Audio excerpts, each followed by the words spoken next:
She generated over $250,000 in Etsy last year, not touching any inventory, and she quit her full-time day job.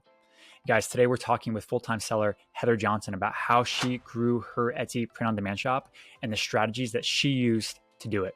Okay, Heather's story is so inspiring. We talked about some golden topics that you won't hear anywhere else. So let's dive in now.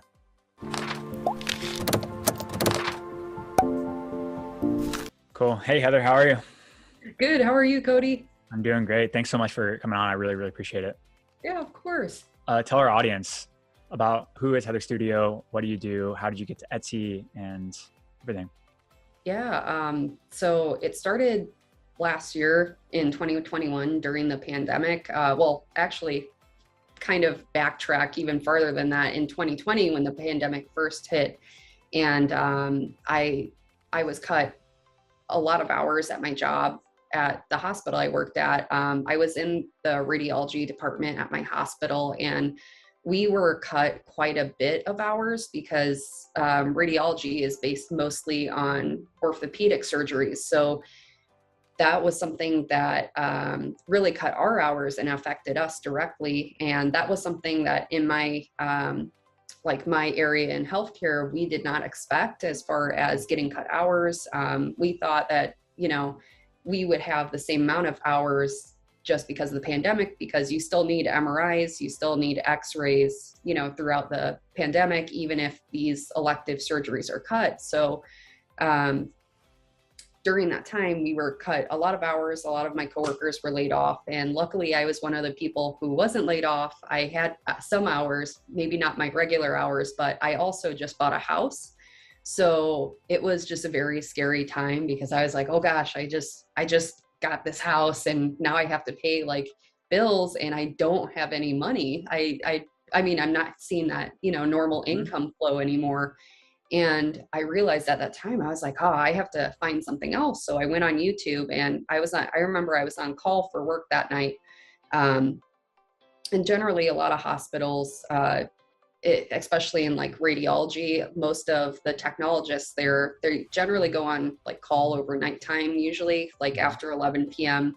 There's no hospital staff in the radiology department. So we'll just get called in over the night. And generally I'd get called in a few times a night. It was pretty crazy how much we got called in. And I just remember, just to kind of like get my mind off of being on call that night, I was on YouTube and I found a few videos about print on demand. And I was like, wow, this is really cool that you don't have any inventory. You don't have to pay really any upfront costs besides paying for the listing fees on Etsy, which is relatively, you're paying $5 to $20 just to start off, get your mock-up images. You can purchase them on Etsy. And then, like I said, the listing fees, it's 20 cents per listing. So I was like, wow, this is a really cool business model. And I've never even considered it. I haven't heard of it until I found this YouTube video. So I decided, I was like, okay, I guess I'll try this. I'll go into print on demand. And I opened my store in 2020 initially, and I found neck gaiters to sell because of the pandemic. Yeah, everyone was looking at like neck gaiters and masks were so widely unavailable during that time that I decided, okay, well, let me go into neck gaiters instead as a, swap out. But come to find out now, we know neck gaiters aren't, as widely accepted as far as mask mandates and things like that. I know certain states kind of allow them, but other states don't. Yeah, but so at the time, that was totally okay. I remember in 2020, that was like the thing, like neck gaiters, mask, doesn't matter what it is, t-shirt, just cover your mouth kind of thing. Yep.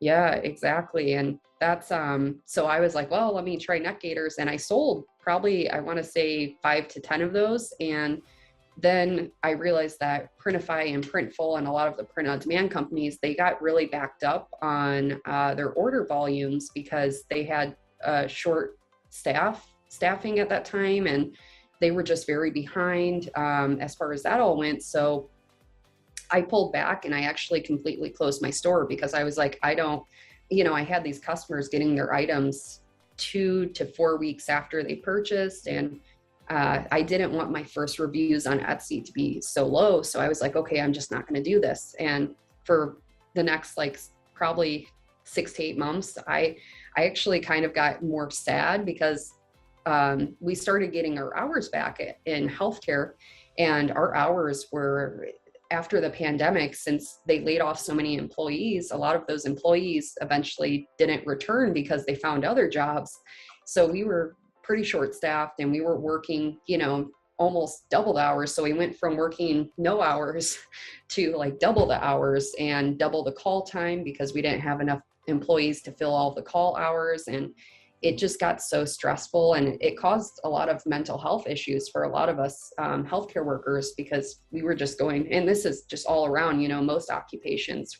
Sure. I feel like everyone from the pandemic, we're kind of getting those, mental health issues and struggles from all that. But so anyways, fast forward, I just felt very like lack of motivation, sad that, the print on demand thing didn't work out. So in December, come like around January time, I was like, you know what, let me try this again, because it's still working for people. And 2020, I know Etsy was showing that they had some of the highest numbers they had seen for sales, especially e-commerce. That was a very booming time for e-commerce. And I was like, oh man, what if I just stayed on Etsy last year? So, and I would have saw, I'm sure crazy results if I just stayed in 2020, but I didn't. So 2021 came around, and I was like, okay, I saw how successful so many other stores were doing print on demand and Etsy. So I need to get back out there. And so January 2021, I decided to start uploading listings. And I was trying multiple different niches and different seasons. Like I was doing Valentine's Day and St. Patrick's Day t-shirts. Mm-hmm. And I got my first sale January. I want to say it was like the last day of January, maybe 30th or the 31st. And I remember I woke up that morning and I heard the cha-ching on my phone, and I was like, what? What was that noise? Mm-hmm. And so I got up and I saw that it was Etsy. It was my first sale. And I was like, wow, this is really cool, and you kind of get that almost addictive like thing with wanting to hear that again. And sure enough, the next few days on Etsy, I remember the first week of February or second week, I started getting some sales here and there after that first sale. And it was crazy because I had crickets on my account up until the end of January. So it was just insane to me that it took me so long to get my first sale. And then once I got that first sale, a bunch of other sales started coming out of nowhere, out of the blue. And, generally like January through March is pretty much low times unless you're in a specific niche or a specific like holiday, and I was looking for evergreen niches, and that's what I was looking for when I began, and that I didn't focus primarily on holiday niches. So that's where I kind of fell short, and I didn't get many sales when I began. So anyways, fast forward to like March, I started posting on social media. I found a few Facebook groups, and I started posting and saying, hey, I designed for this like category. Would anyone be interested? Can I get some design feedback? And people fled to my account and they started really purchasing on there. So I got, I think in March, it was like 200 to 300 orders, awesome. Something around there. Yeah. And then after that month, April hit, I think it was like 400 to 500 orders. And then after that, that was my new baseline. I had 400 plus orders ever since April. I want to say it was 500 plus orders ever since April. And then when August, September, November, and December hit, November was the first month I saw 1,000 plus orders. Amazing. And December, I did it again with 1,000 plus orders. And at the end of last year, I made $250,000 in revenue on Etsy, which is, oh my gosh, yeah, so incredible. And I'm so grateful that I, went back and I didn't say, Etsy's not for me, print on demand's not for me. I'm really happy I decided to keep going, even when I was like so discouraged from everything. So that's amazing. I appreciate you being so transparent on your story. So many people can relate to that story, right? Trying something, not really having like the success that they were kind of hoping for or promised maybe in a YouTube video or something like that. They try it, and then they have to kind of go back to their full-time job or their part-time job, whatever it is. And it's discouraging, right? And you go through that, you went through that time period. And then eventually you kind of regathered, right, your motivation again, and you went back and you executed even better. And Sure enough, I mean, you're here $250,000 in revenue in 1 year on Etsy just alone, right? And that's not even to mention like all the other things that you have going on now. It's just so inspiring. I really appreciate you sharing that so transparently. And you're strictly print on demand, and you mentioned shirts a couple times in there. Like, how did you kind of determine what shirts to sell, what products to sell? Like, how do you even do that? So many people are like, they want to be you, right? They want to have your story. How do you even guide them? Yeah, I think like one of the things that I love about the software you've created with EverBee is that, so the research aspect I feel like is so important, especially in your beginnings like phases as far as Etsy goes. And not to say, I've seen this issue a lot with other stores where there's a lot of new beginning Etsy stores that just kind of copy off of other stores when they should just be pulling in inspiration besides copying. And, you know, there's kind of like a hard line between the two, but that's one thing that I think is really important when you first start off is looking at all these other stores and seeing kind of what they're doing and what's selling and trying to recreate that in your own way and not directly copy someone else. I think that's what's frustrating as a seller like myself is when I see other people just copying my store directly or copying my listings directly. That's the first thing you'll, find out if you have any bestseller listings on Etsy. You'll see so many copycat stores on Etsy, and it's pretty unfortunate, but the one way to kind of rank in the search and create those bestsellers is really seeing what other people are selling and what are those bestsellers and pulling inspiration from those bestsellers. And I think that's the best advice I could give is just pulling inspiration, seeing what niches they're in, what designs they're kind of doing, what type of almost phrases that they're doing that's really working. And, sometimes I like to say that basic really sells too. And people try to do these intricate designs, but if you go on Etsy and you use like EverBee and you look at the best sellers, you're going to see a bunch of very simple designs, simple graphics on t-shirts that are selling, simple fonts, so. I do want to talk about that with you today too, because that's such a hot topic is like how to rank on Etsy. Let's say I have this new listing and I'm so excited about it. What is the process to get ranked or to get sales, to get traction on your new listing? Yeah. So a new listing, especially let's say you have a store with 0 sales and you have, maybe 10 visits, 10 views a day. But people are looking at your item, but they're not purchasing. And some of the things that I've noticed is, first of all, you need to find somewhere that's going to bring traffic to your Etsy listing when you first start out, because generally when you post a listing, you're between thousands of listings. And especially if you're in a saturated niche, you're going to be between hundreds to thousands of, people on there posting basically the same design as you. So one of the things that I've noticed that Etsy algorithm loves is, first of all, pulling traffic from other websites. So creating social media. I feel like a lot of new Etsy sellers really don't focus on that as much as they should, because once you work for Etsy, I like to say, Etsy will work for you. And that's something that a lot of new sellers are kind of scared and hesitant to do. They're scared to, share their story or their store with other, like their friends, their family. They're kind of almost nervous about it. And I think that just sharing your store with your friends and family, first of all, is best because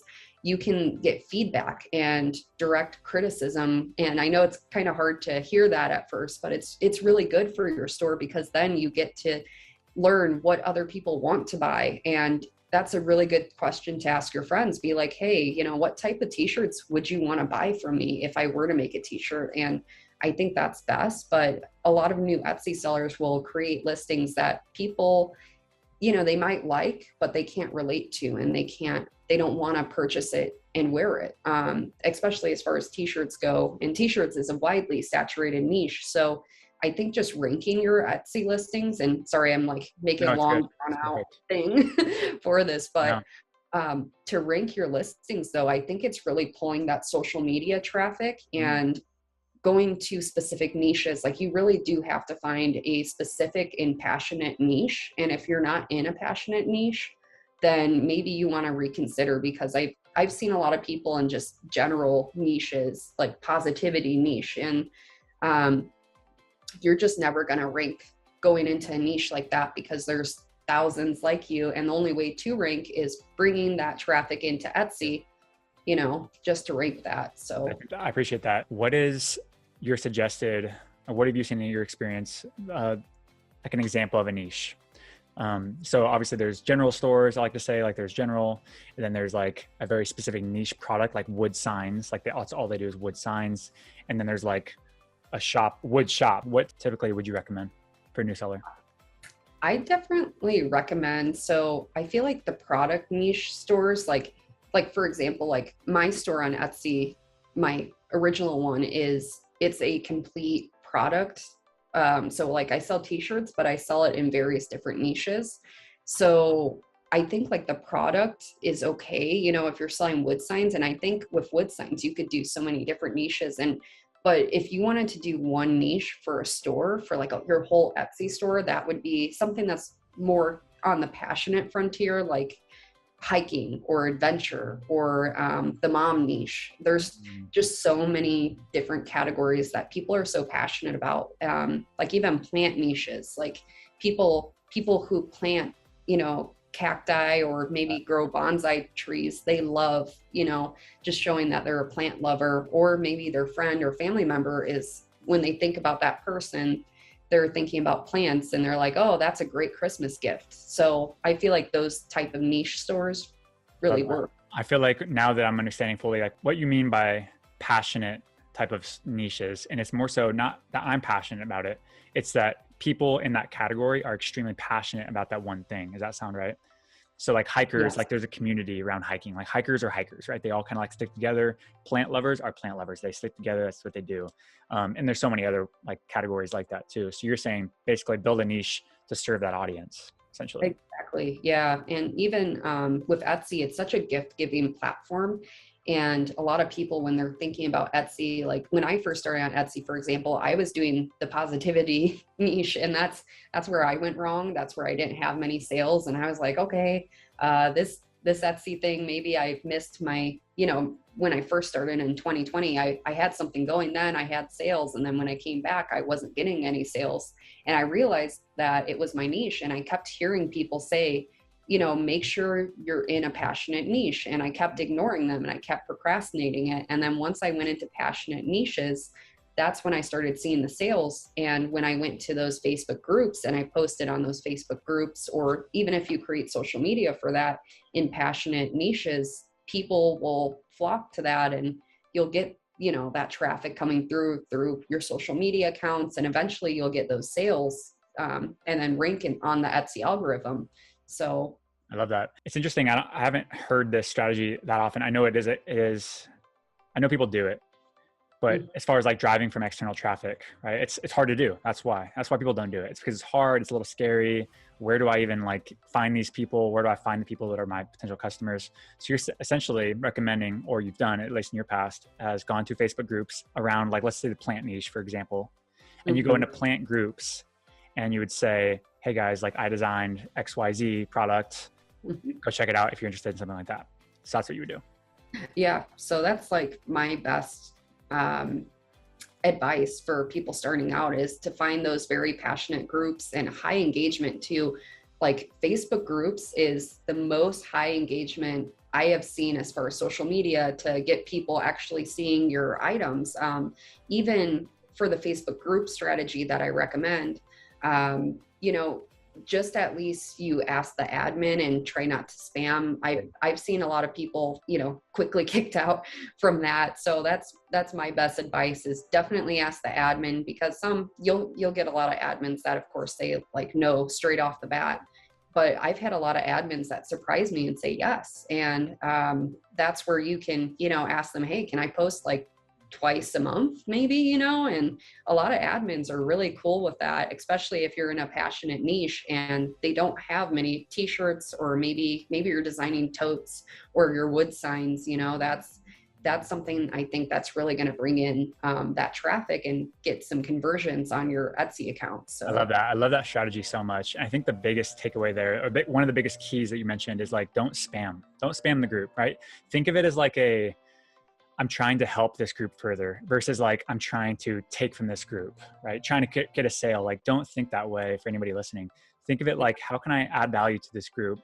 Which maybe that means engaging in the group, for a while, for a week, answering questions, like commenting on things, liking things.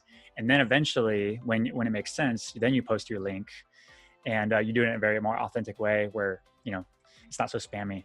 So I highly recommend that. That's an awesome strategy. I could totally see that working. And like, let's say if you're like the police officer niche, let's say you design products for like that type of audience, like police officer families.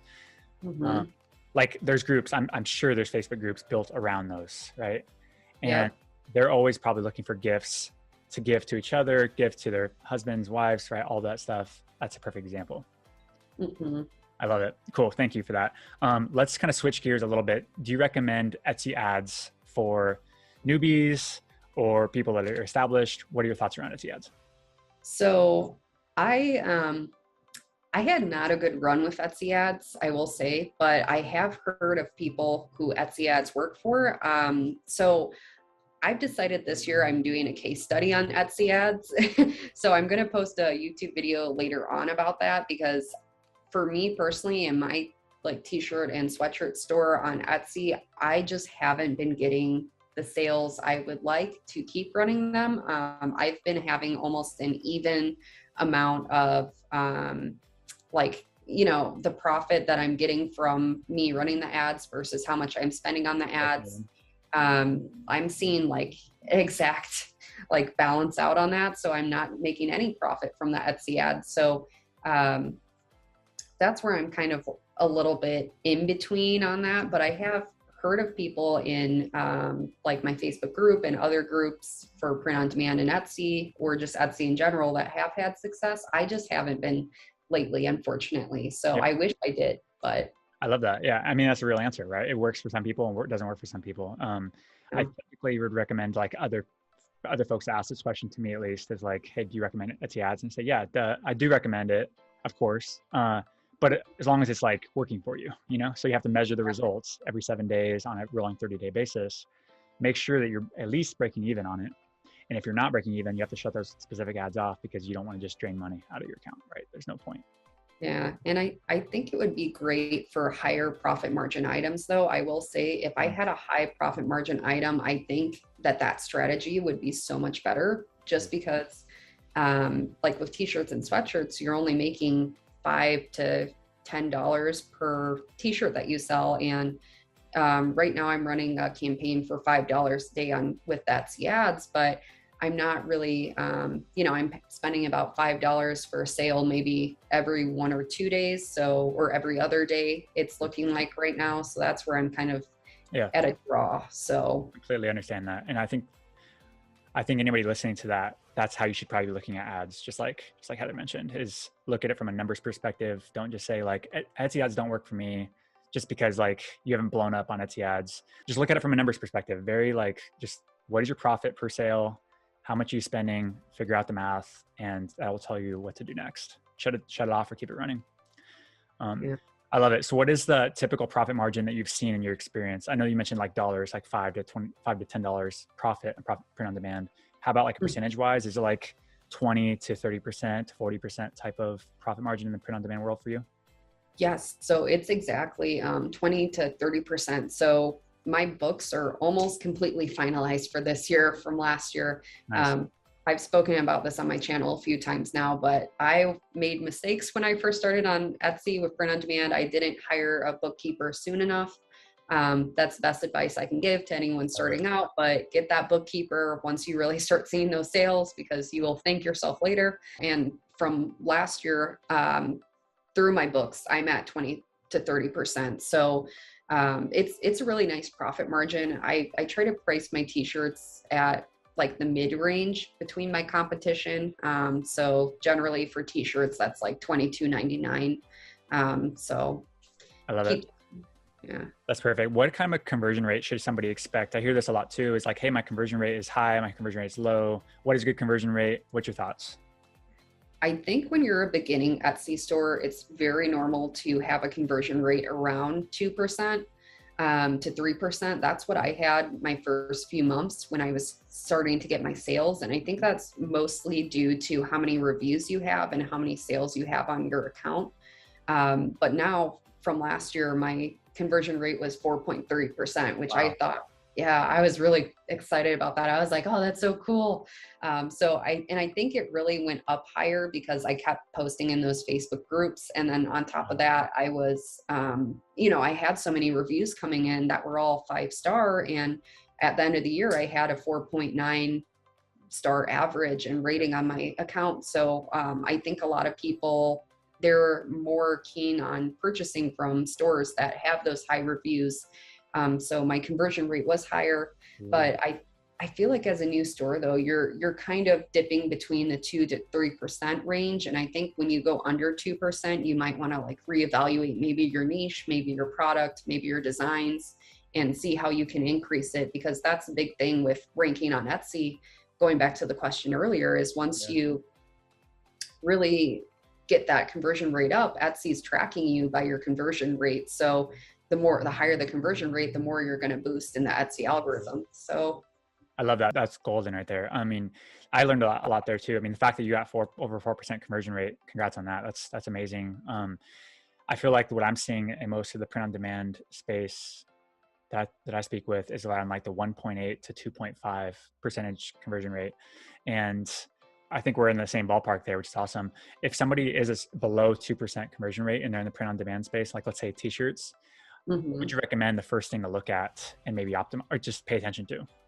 I think the most important thing is definitely finding more of a narrow niche. Usually if you have close to a 2% rate, I've found in my experience, especially with prior students and clients I've worked with who have a lower percentage rate, I've noticed in their stores, they are selling very general niche items. And the best way to explain that is I've seen people just have bride t-shirts, and bridal niche in that category is just so, it's so saturated. And that's why the conversion rate is going to be lower, because you're in a saturated market and they have like your customers have so many different options above them, and they're looking at the prices, they're looking at, your design. It's hard to get a design in the bridal niche that's different than the other one. So my best suggestion is to go more narrow. So instead of doing just bride, do military bride, Navy bride, Marines bride. Stuff like that is so narrow, and that when people are searching that on Etsy, they're most likely going to purchase because your competition's lower. So that's what I've noticed, at least as far as that goes. Cool. Would you, when you, in that specific example, like military bride, for example, is that like, would you recommend somebody going into that like niche as a whole shop, like military bride shop type of thing, or specific products? Because that almost seems like you don't want to like carve out, you don't want to be too narrow, right? At the same time. Yeah. I feel like, I always suggest this is sticking to a certain product for a, whole store. So you could, if you do t-shirts, I think it's really worth your while if you do multiple different niches for t-shirts. But if you're selling, like, let's say a digital planner in your t-shirts shop, I think that's where a lot of customers get kind of confused, because they're like, okay, I'm seeing in the reviews, there's digital planners, and then there's t-shirts, and then there's digital planners. So that's where I kind of suggest sticking to more of, you can do so many different niches for a certain product, but if you're doing a completely different product, it might be worth your while to, go to maybe a different Etsy store, as far as I've seen.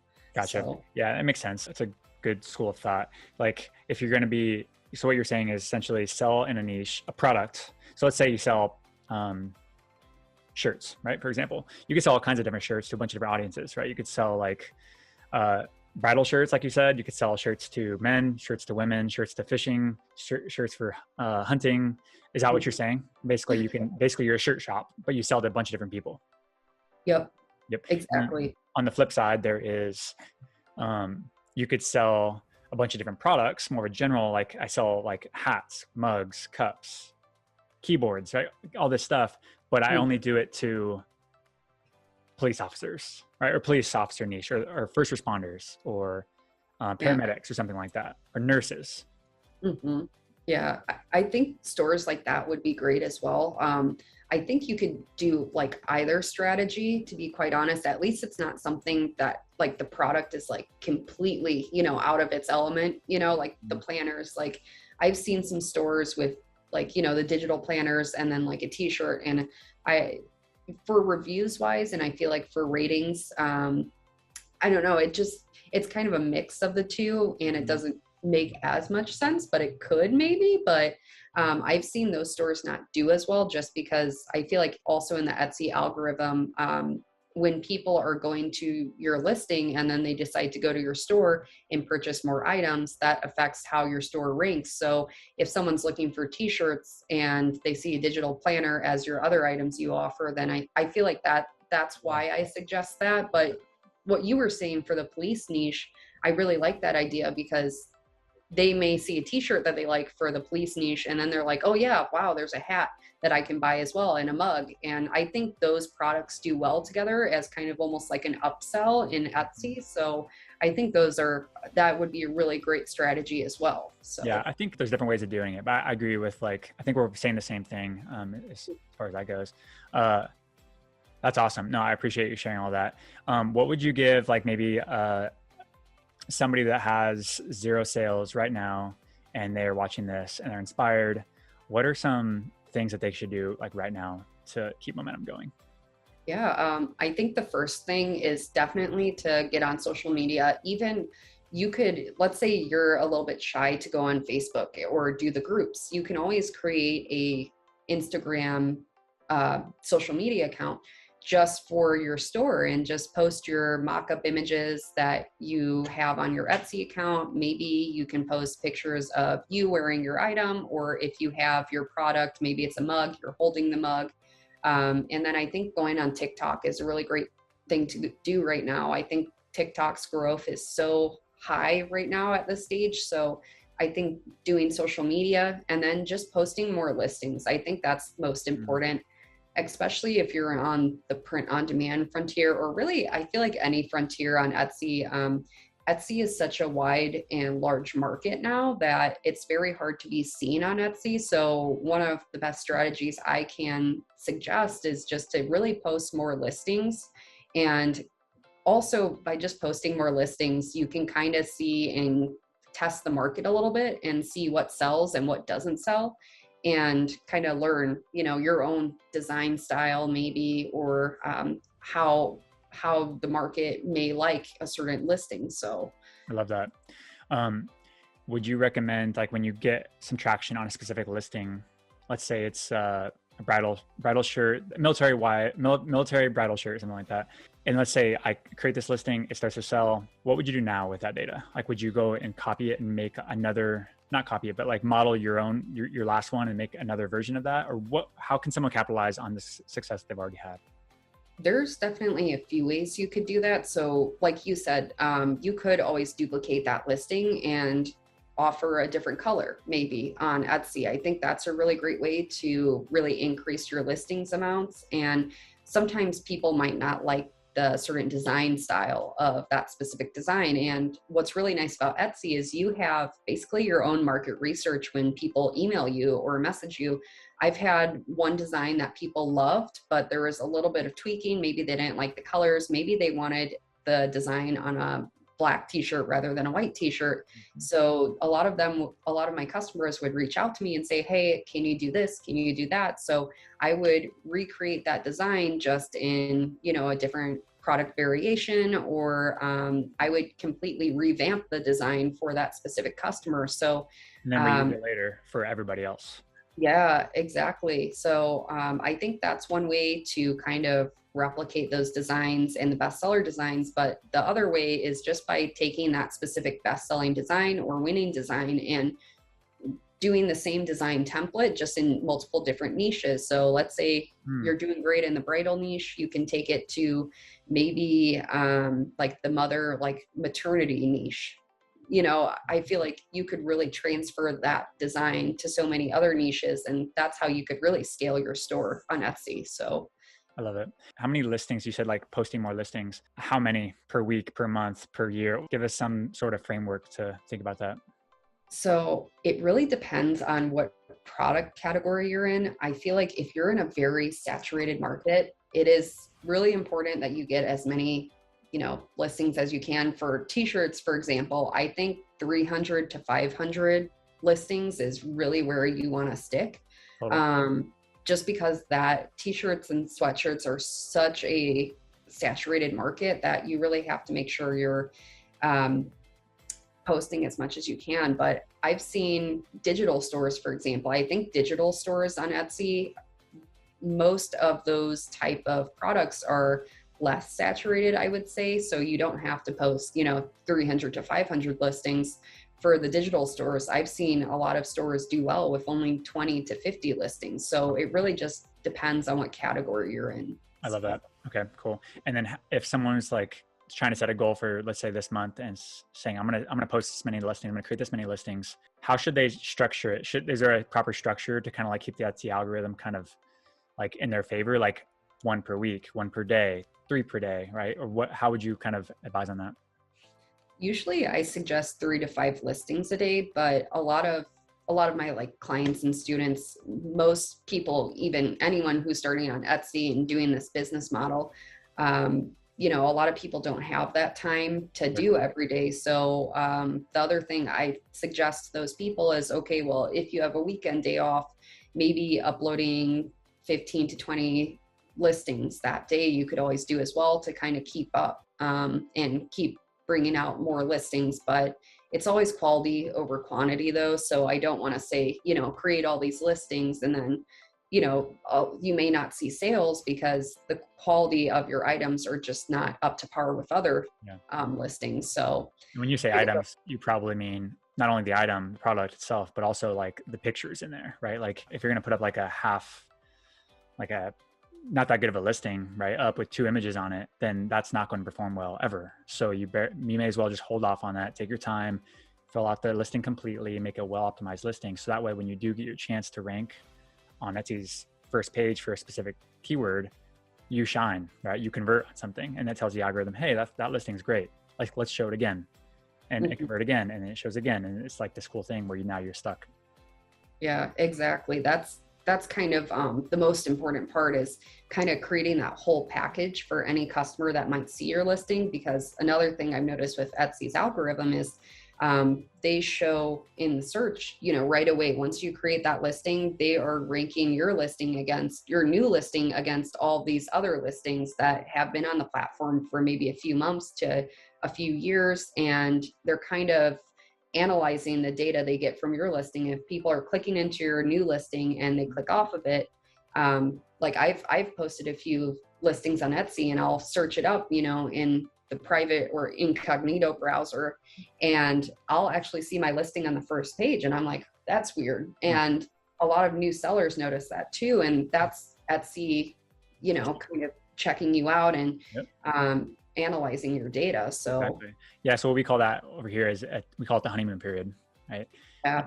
Essentially, you have this shot, you get a honeymoon period. We don't know how long it is exactly. It might be ongoing, but point is, like, you don't deserve, as a new listing, you don't deserve to be on that first page, but they're giving you a chance anyway. And therefore you want to put your best foot forward and create a listing. Even if it's bad, just post it, and we'll fix it later. We'll make it better later. Whereas I think the data suggests, and what we're just talking about suggests, that it's probably not the best case to do. And for Etsy, you should probably create a draft and then come back to the draft, make the image awesome, and then post it, because that you're going to be immediately, like you said, showing up in search. And that is like, you're getting presented to the world, and you need to show your best self. Yeah, exactly. It's like the interview phase. It's like Etsy is kind of like, okay, do we want to hire this person for this part of our search? And, like, will this convert consistently? That's what Etsy really wants. They love their consistent conversions. So I appreciate it. Yeah, I totally agree with that. I appreciate that. What is the next step for you? You're working part-time, full-time? It's like you're working a lot. So. Yeah, I just actually put in my resignation letter with my job. So I just did that this past week. So yeah. Congratulations.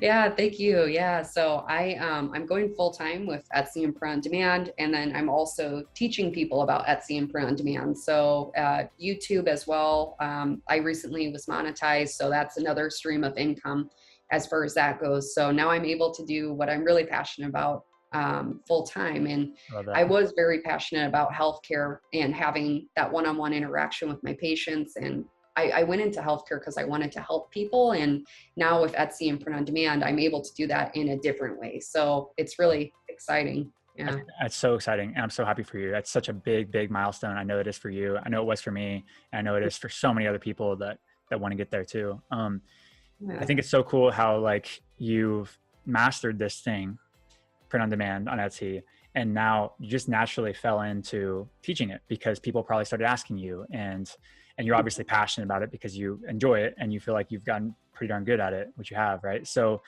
therefore now you're like impacting a bunch of other people's lives who are feeding their families from what you've learned them, or I'm sorry, what you've taught them. And I think that show's so inspiring. I think it's awesome. Thank you. Thank Yeah. you. Where can people find you? Where can people, so you mentioned YouTube, mentioned TikTok. Where can they find you? Yeah, I have my own website. It's heatherxstudio.com, but on YouTube, I'm Heather Studio. On TikTok, I think it's Heather Studio. I couldn't claim the Heather X Studio. I don't Okay. think on So we'll TikTok. link in the description below. So if Yeah. anybody wants to connect with Heather, which you absolutely should, check out her content. She gives tons of fundamentals, tons of free strategies and tips on Etsy. So check out the link in the bio. But gosh, I think that wraps it up. I really, really appreciate you coming on and sharing all of your secrets, I guess you could say, about Etsy and your story. Yeah, thank you. Okay, talk to you soon. Yeah, talk to you soon. I really appreciate Heather coming on, and I really appreciate you guys watching the video till the end. Again, be sure to check out her TikTok and YouTube channel in the description below. Okay, she shares tons of free strategies, free tips on growing your Etsy shop. Super helpful. If you're not using EverBee yet, go sign up for free in the description below. Also, you guys need to be using this data to make decisions in your business. Okay, and if you guys are already using EverBee, then we love you, we appreciate you, we wouldn't be anywhere without you. So thank you. And finally, I'm very curious, what did you guys learn from today's video? Is there any big takeaway that was kind of an aha moment for you? Let us know in the comments below. That'd be awesome. Really appreciate you guys as always, and I'll talk to you soon.